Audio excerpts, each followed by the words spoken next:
हम सबको जिंदगी भर जो चीज हमेशा याद रहती है वो होता है हमारा पहला प्यार। और जो मुझे याद रहा जिंदगी भर वो था मेरा पहला शिकार। जैसे ही चित्रा ये बात बोलती है, युग नोटिस करता है कि आंसू की बूंद में फिर से हलचल मचने लग गई थी। चित्रा का चेहरा धुंधला होने लग गया था। युग समझ गया था कि फिर से वो चित्रा की किसी याद में जाने वाला था, चित्रा के पहले शिकार की याद में। देखते ही देखते आंसू की बूंद की हलचल कम होने लग गई थी और अब उसे चीजें कुछ क्लियर दिखने लग गई थी। युग देखता है कि उसकी माँ चित्रा अब काफी बड़ी हो गई थी। उसकी उम्र तकरीबन 16 साल की होगी और वो किचन में अपनी माँ डयंतिका के साथ उसका काम में हाथ बटा रही थी। चित्रा के पिता निशाज हॉल में बैठे हुए थे, जो उस वक्त एक किताब पढ़ रहे थे जिसका नाम था रक्त मंदिर।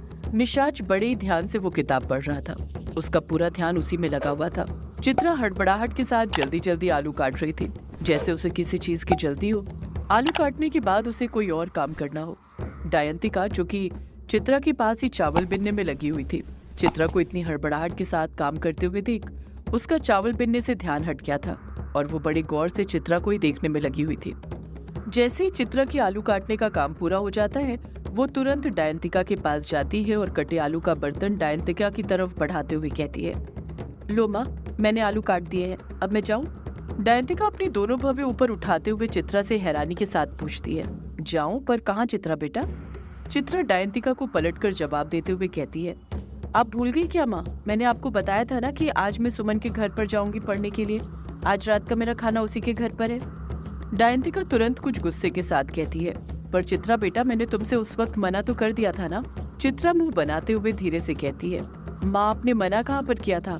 आपने कहा था काम हो जाए फिर देखते हैं, तो अब तो हो गए हैं सारे काम। दयंतिका पलट कर कहती है, अभी सारे काम कहाँ पर हुए चित्रा बेटी? अभी तो सब्जी और रोटी बनाना बचा ही है। चित्रा झट से बोल पड़ती है, माँ, तो सब्जी रोटी तो रोज आप ही बनाती है ना, मैं तो बस सब्जी ही काट कर देती हूँ और फिर उसके बाद पढ़ने के लिए चली जाती हूँ। तो वही तो करने जा रही हूँ, बस फर्क ये है कि आज मुझे अपनी सहेली के घर जाना है पढ़ने के लिए। चित्रा और दयंतिका आपस में इतनी तेज बातें कर रही थी कि उनकी बातों का शोर बाहर हॉल तक जा रहा था। यही कारण था कि वो शोर सुनकर निशाज किचन के अंदर आ गया। निशाज किचन के अंदर घुसते ही बोल पड़ता है, अरे ये किस बात का हल्ला मचा रखा है माँ बेटी ने? दयंतिका कुछ कहती उससे पहले ही चित्रा बोल पड़ती है, पापा देखिए ना, माँ मुझे पढ़ाई करने नहीं जाने दे रही है। निशाद झट से दयंतिका की तरफ देखते हुए उससे बोल पड़ता है, क्यों दयंतिका, तुम मेरी बेटी को पढ़ाई करने क्यों नहीं जाने दे रही हो? तुम्हें क्या उससे घर के ही काम करवाने हैं? पढ़ लिख कर उसे कुछ बनने दोगी या नहीं? दयंतिका तीखे तेवर में पलट कर जवाब देती है, मैं क्यों उसे पढ़ने से रोकूंगी भला? मैं तो चाहती हूँ कि वो खूब पढ़े लिखे, पर ये आपकी बेटी, पहले इससे पूछ तो लीजिए ये बोल क्या रही है, उसे पढ़ने जाना कहाँ है?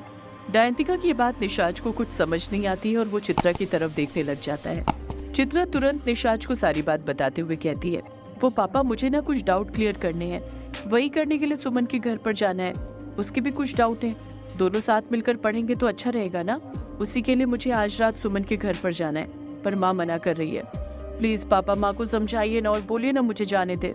निशाज कुछ कहता उससे पहले दयंतिका चित्रा पर गुस्सा करते हुए बोल पड़ती है, तुम्हारे पापा को मुझे नहीं तुम्हें समझाने की जरूरत है। पढ़ाई घर पर भी रहकर हो सकती है, उसके लिए बाहर जाने की कोई जरूरत नहीं है। चित्रा एक उम्मीद के साथ निशाज की तरफ देखते हुए कहती है, पापा प्लीज बोलिए ना माँ से। चित्रा ये बात अच्छे से जानती थी कि निशाज कभी उसकी बात नहीं टालेगा। आखिर वो उसका बाप था और अपनी बेटी से बहुत प्यार करता था। निशाज दयंतिका की तरफ देखते हुए उससे कहता है, दयंतिका, चित्रा का मन है तो उसे जाने दो ना। दयंतिका गुस्से के साथ कहती है, क्या कहा? जाने दो, वो भी रात में? आप जानते हैं ना आज रात। इतना कहकर दयंतिका खुद चुप हो जाती है। जैसे ही दयंतिका चुप होती है, चित्रा झट से बोल पड़ती है, मैं रात में जाने की कहाँ पर बात कर रही हूँ माँ, मैं तो शाम को जाने की बात कर रही हूँ। अभी तो बस 5 बजे है और 8 साढ़े 8 तक मैं वापस आ जाऊंगी। मैं वादा करती हूँ 1 मिनट की भी देर नहीं करूंगी। दयंतिका अपनी बात पर अडिग रहते हुए कहती है, मैंने कहा ना तुमसे चित्रा, तुम कहीं नहीं जाओगी, मतलब कहीं नहीं जाओगी। अगर इतना ही जरूरी है तो अपनी सहेली को यहाँ पर बुला लो, तुम्हें कहीं जाने की कोई जरूरत नहीं है। चित्रा मायूसी के साथ कहती है, माँ, उसके घर पर भी कोई नहीं है आज, उसके मम्मी पापा भी बाहर गए हैं, तभी तो मुझे जाना पड़ रहा है। चित्रा तुरंत मासूम सा चेहरा बनाकर फिर निशाज की तरफ देखते हुए उससे बड़े प्यार से कहती है, पापा प्लीज बोलिए ना माँ को। निशाज अपनी बेटी का मायूस चेहरा देख नहीं पाता है और वो दयंतिका से कहता है, जाने दो दयंतिका। दयंतिका निशाज को घूरते हुए कहती है, क्या कहा आपने? जाने दो? पर ऐसे कैसे निशाच? वो डायंतिका अपनी बात पूरी करती है उससे पहले ही निशाच उसे बीच में टोकते हुए बोल पड़ता है। डायंतिका, उसका मन है तो जाने दो, वो बोल रही है ना 8 बजे तक आ जाएगी वो। एक काम करता हूँ, मैं खुद उसे छोड़कर आ जाता हूँ, अब तो ठीक है ना? डायंतिका कुछ कहने ही वाली थी कि तभी निशात झट से चित्रा से बोल पड़ता है। चित्रा बेटा, जाओ, तुम जल्दी से जाकर तैयार हो जाओ, मैं तुम्हें छोड़कर आता हूँ। निशाज की ये बात सुनकर चित्रा खुशी से झूम उठती है और निशाज को गले लगाते हुए कहती है, थैंक यू पापा, थैंक यू वेरी मच, आप दुनिया के बेस्ट पापा हैं। इतना कहकर चित्रा फुर्ती के साथ वहां से जाने लग जाती है। चित्रा के जाते ही डायंतिका निशाज पर गुस्सा करते हुए कहती है, आप न बस इसी तरह उसे सिर पर चढ़ाते रहिए, उसकी सारी ख्वाहिशें पूरी करती रहिए। निशाज बड़े प्यार से कहता है, एक ही तो बेटी है डायंतिका हमारी, अब उसकी भी ख्वाहिशें पूरी नहीं करेंगे तो किसकी करेंगे? डायंतिका नम लहजे के साथ कहती है, एक ही बेटी है तभी तो उसकी इतनी फिक्र है। तुम जानते हो ना निशाज आज क्या है? निशाज डायंतिका की आंखों में देखते हुए कहता है, मुझे अच्छे से पता है डायंतिका आज क्या है। आज अमावस्या की रात है ना, मैं कभी अमावस्या की रातें भूल सकता हूँ क्या? डायंतिका पलट कर कहती है, अमावस्या की रात है फिर भी उसे बाहर जाने दे रहे हैं, सब कुछ जानते हुए भी? निशाज कहता है, हाँ डायंतिका, क्योंकि एक ना एक दिन तो उसे अमावस्या की रात बाहर जाना ही पड़ेगा ना, तो अभी क्यों नहीं? अब वो बड़ी हो रही है और अब उसे अपनी जवाबदारियां खुद लेनी पड़ेंगी। डायंतिका खामोश रहती है, पर कहीं ना कहीं उसे किसी बात का डर था और ये डर निशाज ने उसके चेहरे को देखकर भांप लिया था। निशाज डायंतिका को समझाते हुए कहता है, डायंतिका तुम इतना डर क्यों रही हो? अभी तक किसी भी अमावस्या की रात हमारी बेटी पर किसी भी चीज का जरा सा भी असर नहीं हुआ है, ना ही वो चीज उस पर हावी हुई है जिसका हमें डर था। हमने उसे सारी चीजों से बचा कर रखा है। मुझे लगता है कि वो हमसे अलग है। डायंतिका पलट कर कहती है, क्या कहा? अलग है? पर कैसे? तुमने उसकी चोटी देखी है ना? निशाज कहता है, डायंतिका अब कुछ तो हमारी जैसी होगी ना, आखिर वो बेटी है हमारी, तुम ना बेवजह ही डर रही हो।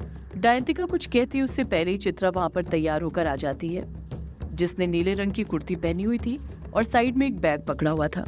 चित्रा ने अपने बालों का बड़ा सा जूड़ा बनाया हुआ था।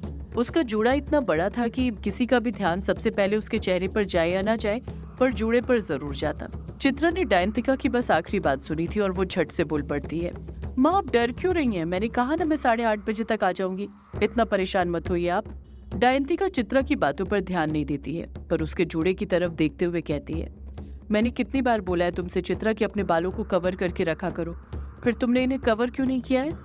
डायंतिका की ये बात कहते ही चित्रा तुरंत अपने नीले सूट के नीले दुपट्टे को खोलती है और उससे अपने सिर को कुछ इस तरह कवर करती है कि उसका पूरा जूड़ा उससे कवर हो जाता है और उसके बाल जरा से भी नहीं दिखते हैं। चित्रा डायंतिका की तरफ देखते हुए मुस्कुराते हुए कहती है, अब ठीक है माँ, अब मैं जाऊँ? जल्दी जाऊंगी तभी तो जल्दी आऊंगी। डायंतिका कुछ नहीं कहती है। निशाद झट से चित्रा से बोल पड़ता है, हाँ हाँ बेटी जल्दी करो, हमें देर नहीं करनी चाहिए। निशाद और चित्रा वहां से जाने के लिए कदम बढ़ाने लग जाते हैं।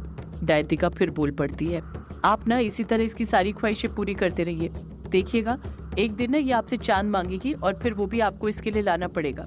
निशाद वहां से जाते हुए कहता है, उसकी नौबत नहीं आएगी डायंतिका, उसकी फिक्र तुम मत करो, मेरी बेटी खुद चांद है, उसे किसी और चांद की जरूरत नहीं है, वो तो चांद से भी ज्यादा खूबसूरत है। इतना कहकर निशाद वहां से चले जाता है। निशाद और चित्रा के जाते ही डायंतिका नम लहजे के साथ खुद से कहती है, मेरी बेटी चांद है तभी तो मुझे उसकी इतनी फिक्र लगी रहती है, बस मेरी चांद सी बेटी पर उस चांद की तरह कोई दाग न लगे, जिस तरह अभी तक पवित्र है उसी तरह हमेशा रहे। हम कुछ चीजों को कितना भी बदलने की कोशिश क्यों ना करें, पर कुछ चीजें कभी नहीं बदलती हैं। नियति में जो लिखा रहता है वो होकर ही रहता है। और इस अमावस्या की रात भी चित्रा की नियति लिखी जा चुकी थी। चित्रा के घर में निशाद और डायंतिका हॉल के अंदर बैठे हुए थे। दोनों के चेहरे पर एक टेंशन, बेचैनी साफ नजर आ रही थी। दोनों की नजर दीवार पर लगी एंटीक पेंडुलम घड़ी पर टिकी हुई थी, जिसमें 9 बजने में 1 मिनट कम था। जैसे ही घड़ी में 9 बजते हैं, हॉल टन टन की आवाजों से गूंज पड़ता है। डायंतिका सोफे पर से उठते हुए बोल पड़ती है, घड़ी में देखो जरा, 9 बज गए हैं। निशाद चिढ़ते हुए कहता है, मुझे दिख रहा है डायंतिका, मेरी भी आंखें हैं। डायंतिका गुस्से से कहती है, अगर आंखें हैं तो बताते क्यों नहीं, हमारी बेटी चित्रा अभी तक आई क्यों नहीं? निशाद डायंतिका की बात का जवाब देते हुए कहता है, बताया तो डायंतिका मैंने तुम्हें, वो ऑटो में बैठ गई है, रास्ते में है। डायंतिका पलट कर कहती है, रास्ते में है ये क्या जवाब हुआ निशाद? जब छोड़ने तुम गए थे तो लेने भी चले जाते, क्या जरूरत थी उसे ऑटो से आने की? निशाद जवाब देता है, मैं तो जा ही रहा था डायंतिका, पर चित्रा ने मना कर दिया उसने कहा पापा आप क्यों परेशान हो रहे हैं, मैं आ जाऊंगी। और वैसे भी मैं भी ऑफिस के काम से बॉस को वो जरूरी फाइलें देने चला गया था। मुझे वहीं पर देर हो गई थी तो मैं कैसे चले जाता। दयंतिका अपने गुस्से पर कंट्रोल करते हुए कहती है, तुम तो ना रह नहीं दो निशाज। मैं मना कर रही थी ना उसे भेजने से, पर तुम मेरी सुनते कहाँ हो। निशाज दयंतिका को फिर से समझाते हुए कहता है, मैंने कहा ना दयंतिका तुमसे कि मेरी चित्रा से फोन पर बात हो गई है, वो आ रही है, तुम खामखा परेशान हो रही हो। दयंतिका अपनी नाराजगी दिखाने के लिए खामोशी रहती है, पलटकर कुछ जवाब नहीं देती है। इस तरफ चित्रा एक ऑटो के अंदर बैठी हुई थी। चित्रा ऑटो के अंदर तो बैठी हुई थी, पर एक अलग ही रूप में। वो रूप जो आज तक किसी ने उसका नहीं देखा था। चित्रा घर से नीले रंग का सलवार सूट पहनकर निकली थी, पर अब उसके कपड़े बदल चुके थे। उसने काले रंग का टॉप पहना हुआ था जो उसके बदन से पूरी तरह कसा हुआ था, जिस कारण उसके बदन के अंग उभर कर नजर आ रहे थे। वो काला टॉप बस उसकी जांघों तक आ रहा था। उसकी सफेद कोमल टांगे उस काले टॉप में और भी ज्यादा आकर्षक लग रही थी। जिस दुपट्टे से उसने अपने बालों को कवर करके रखा हुआ था, वो अब उसके सिर पर नहीं थे। उसके बाल दिखाई दे रहे थे, जिसका अभी भी जोड़ा बंधा हुआ था उसके सिर के पीछे। आंखों में काजल और होठों पर उसने लाल लिपस्टिक लगाई हुई थी। वो इतनी ज्यादा सुंदर लग रही थी कि ऑटो चलाने वाले ने कांच उसी की तरफ मोड़ कर रखा हुआ था ताकि चित्रा को वो देख सके। उसका ध्यान ऑटो चलाने में कम और चित्रा के बदन पर ज्यादा था, और चित्रा का ध्यान कहीं और ही था। वो किसी दूसरे ख्याल में ही खोई हुई थी, जैसे वो कुछ सोच रही हो। चित्रा बदली बदली सी नजर आ रही थी, जैसे उसे कुछ हो गया हो। सदियों से है पुरानी ये है यक्षिणी की कहानी। यक्षिणी एक आग है, यक्षिणी तेरा ख्वाब है।